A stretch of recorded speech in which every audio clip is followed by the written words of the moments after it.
মন্ত্রী হওয়ার অফার এসেছিল নওশাদ সিদ্দিকীর। ডায়মন্ড হারবার থেকে প্রথম দাঁড়ানোর কথা ঘোষণা করে পরে অবশ্য তিনি সরে আসেন। সাম্প্রতিক অতীতে আইএসএফ তথা নওশাদ সিদ্দিকীর রাজনৈতিক গতিবিধি নিয়ে বিস্তর চর্চা হয়েছে। এমনকি এমনও গুঞ্জন উঠেছে তিনি নাকি তৃণমূলের থেকে আর্থিক সাহায্যও নিয়েছেন। সেই বিষয়ে প্রশ্ন করায় সোজা সাপটা জবাব আইএসএফ চেয়ারম্যান তথা ভাঙড়ের বিধায়ক নওশাদ সিদ্দিকীর। তিনি স্পষ্ট করে দেন যে তিনি বিজেপি ও তৃণমূলের সঙ্গে সমান দূরত্ব বজায় রাখবে। নওশাদ বলেন, সমালোচনা ছাড়া মানুষ না। সমালোচনা হচ্ছে তো ভালো জিনিস। আমাকে আপনি নাকি আর্থিক সাহায্য নিয়েছেন তৃণমূলের থেকে? আর্থিক সাহায্য আমি তিনটে আমার নজরে এসেছে, আমার যা টিম আমাকে দেখিয়েছে। এক জায়গায় লিখেছে 40 লাখ টাকা, এক জায়গায় 32 কোটি টাকা, এক জায়গায় 50 কোটি টাকা। তো ব্যাপারটা হচ্ছে যার যেমন রুচি সে তেমন কথা বলেছে। বলতে তার ট্যাক্স লাগে না। 82 কোটি টাকা নিয়ে নিয়েছেন? 50 না, এক জায়গায় 50 কোটি, 32 কোটি, 40 লাখ। তো কথা হচ্ছে মানে এক এক জায়গায় দিয়েছে এই টাকা দিয়ে 82 কোটি, 82 কোটি 40 লক্ষ টাকা। তো আমি একটা ছোট্ট উদাহরণ আমি দিচ্ছি। আমাকে তো মিনিস্ট্রি অফার ছিল, আর রাজ্য সরকারের আমলে সে দেব থেকে শুরু করে 30% দেখেছিলেন না, 30% রাজ্য সরকার রাজ্য সরকারের আমলে এমন কোনো কাজই নেই এরা করেনি যেখানে পার্সেন্টেজ খায় না এরা।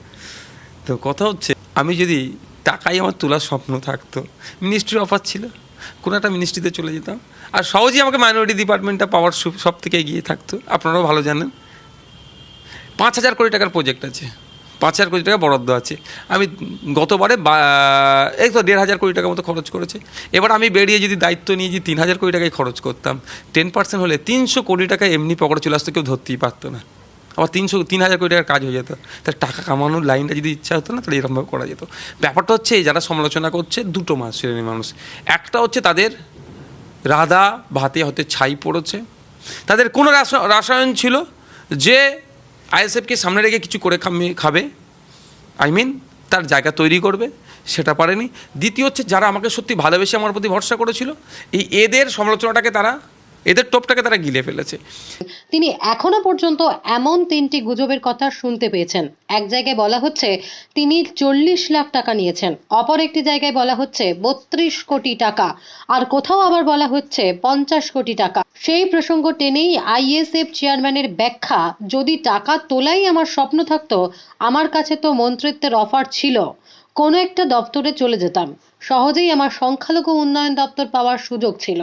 তৃণমূল থেকে নওশাদ টাকা নিয়েছেন বলে যে গুঞ্জন ছড়িয়েছে, সেই অভিযোগ পুরোপুরি উড়িয়ে দিয়েছেন ভাঙড়ের আইএসএফ বিধায়ক।